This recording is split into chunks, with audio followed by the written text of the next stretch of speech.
First YIL of the Agastya Kuppam campus. So 2008 నుంచి అగస్త్యకి వచ్చేదాన్ని.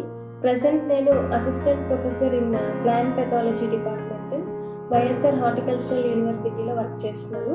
Working place college of horticulture Parvathipuram. It is near Visakhapatnam. So 8th నుంచి నేను అగస్త్యకి రావడము అలవాటైంది. సో ఫస్ట్ ఏంటంటే త్రూ మొబైల్ వ్యాన్ అగస్త్య వాళ్ళు మా స్కూల్కి వచ్చి సో మాకున్న 8th స్టాండర్డ్ 9th స్టాండర్డ్ సిలబస్లో ఉన్న ఎక్స్పెరిమెంట్స్ అవి ప్రాక్టికల్గా మాకు చేయించి ఎక్స్ప్లెయిన్ చేసి చెప్పేవాళ్ళు. మొబైల్ వ్యాన్ లాగా ఫస్ట్ వచ్చింది. తర్వాత నేను 9th స్టాండర్డ్కి వచ్చాక మమ్మల్ని అగస్త్యకి విజిట్కి తీసుకెళ్ళేవాళ్ళు.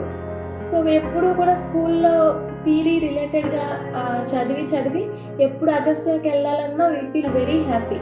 సో అలా రెగ్యులర్గా వచ్చేటప్పుడు నేను 2000 అప్పటి నుంచి సో నార్మల్గా నా YILగా సెలెక్ట్ చేశారు. YILగా సెలెక్ట్ చేశాక సో నాకంటే లోయర్ స్టడీస్ ఉన్న పిల్లలకి కొంచెం ఏదైనా ఎక్స్ప్లెయిన్ చేయడము, టీచ్ చేయడము, కాన్సెప్ట్స్ అలా చేసేదాన్ని అగస్త్యలో. 2009లో సైన్స్ ఫేర్ ఒకటి, iris science fair, national science fair ఒకటి జరిగింది. దానికి త్రూ అగస్త్య నేను అండ్ నా ఫ్రెండ్ ఎన్ రోజా అని మేమిద్దరం సెలెక్ట్ అయ్యాము. సో మేము ఒక ప్రాజెక్ట్ తీసుకున్నాం అనమాట, కూలింగ్ ఎఫెక్ట్ ఆఫ్ లీవ్స్ అని. సో ఏ లీవ్స్ మనకి ఎక్కువ చల్లదనాన్ని ఇస్తుంది అనే కాన్సెప్ట్ పైన ఒక ప్రాజెక్ట్ తీసుకున్నాము. సో త్రూ అగస్త్య అది సెలెక్ట్ అయ్యి నేషనల్ సైన్స్ ఫేర్లో ప్రజెంట్ చేశాము. అండ్ దానికోసం నాకు స్పెషల్ అవార్డు కూడా ఒకటి వచ్చింది.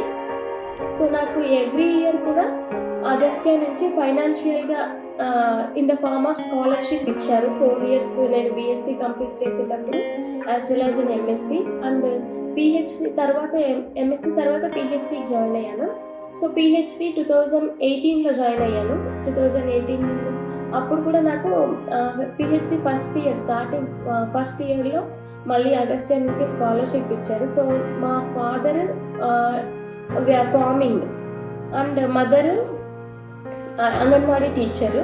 నెక్స్ట్ నాకు ఒక బ్రదర్ ఉన్నాడు. తను now he is doing job. He completed MBA complete చేసి జాబ్ చేస్తున్నాడు. సో అలా కాకుండా నేను రెగ్యులర్గా అగస్త్యకి విజిట్ చేస్తున్నప్పుడు అండ్ వేరే స్టూడెంట్స్కి ఏమైనా కాన్సెప్ట్స్ ఎక్స్ప్లెయిన్ చేస్తున్నప్పుడు రెగ్యులర్గా నాలో ఆ కాన్ఫిడెన్స్, టీచింగ్ ఎలా వాళ్ళకి ఎక్స్ప్లెయిన్ చేయాలి, ఇది చాలా డెవలప్ చేసుకోవడానికి అగస్త్య నాకు చాలా హెల్ప్ చేసింది. One word I can say about Agastya is it is very good and especially for the rural people it is like a boon. So it is ఒక వరం లాంటిది అనమాట. ఎందుకంటే అక్కడ ఉన్న పిల్లలకి కొంతమందికి చాలా వరకు చదవాలి, తెలుసుకోవాలన్న ఇంట్రెస్ట్ ఉంటుంది. కానీ because of their financial status లేకపోతే వాళ్ళకి ఫెసిలిటీస్ అవైలబిలిటీ తక్కువ ఉండడం వల్ల అలాగా వాళ్ళు ఏంటంటే ఉన్నంత వరకు చూసుకుంటారు, బట్ వాళ్ళ ఇంట్రెస్ట్ అది అనేది అలా ఉండిపోతుంది. సో అప్పుడు ఇలా అగస్త్య రావడము అలాంటి ఏంటంటే వాళ్ళకున్న థాట్స్ కూడా ఇంకొంచెం క్యూరియాసిటీ ఇంక్రీజ్ అవుతుంది, క్రియేటివ్గా ఆలోచించడానికి హెల్ప్ అవుతుంది. Recently I visit the Agastya. So 1 week back. So చాలా డెవలప్మెంట్స్ చేశారు. So ecology lab, next biodiscovery centre, art lab, separate labs. And నేను విజిట్ చేసినప్పుడు అక్కడ ఇగ్నైటర్స్ అని చెప్పి ఒక ట్రైనింగ్ ప్రోగ్రామ్ అవుతుంది. సో వాళ్ళు చాలా ఇన్నోవేటివ్ థింగ్స్ అనేవి డెవలప్ చేశారు, మాడ్యూల్స్.